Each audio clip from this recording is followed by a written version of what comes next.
Lesson 3, take care of each other. The United States Navy SEALs are perhaps the most elite warriors in the world.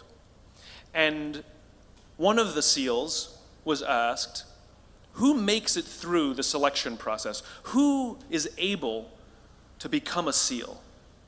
And his answer was, I can't tell you the kind of person that becomes a SEAL. I can't tell you the kind of person that makes it through BUD/S. But I can tell you the kind of people who don't become SEALs. He says the guys that show up with huge, bulging muscles, covered in tattoos, who want to prove to the world how tough they are, none of them make it through. He said the preening leaders who like to delegate all their responsibility and never do anything themselves, none of them make it through.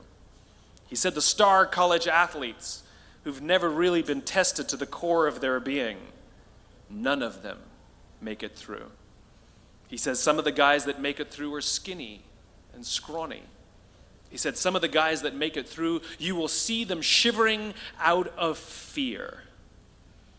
He says, however, all the guys that make it through, when they find themselves physically spent, emotionally spent, when they have nothing left to give physically or emotionally, somehow, some way, they are able to find the energy to dig down deep inside themselves, to find the energy to help the guy next to them.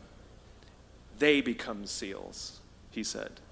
You want to be an elite warrior. It's not about how tough you are. It's not about how smart you are. It's not about how fast you are. If you want to be an elite warrior, you better get really, really good at helping the person to the left of you and helping the person to the right of you. Because that's how people advance in the world. The world is too dangerous and the world is too difficult for you to think that you can do these things alone. If you find your spark, I commend you. Now, who are you going to ask for help, and when are you going to accept help when it's offered? Learn that skill. Learn by practicing helping each other. It'll be the single most valuable thing you ever learn in your entire life. To accept help when it's offered and to ask for it when you know that you can't do it. The amazing thing is when you learn to ask for help, you'll discover that there are people all around you who've always wanted to help you. They just didn't think you needed it because you kept pretending that you had everything under control.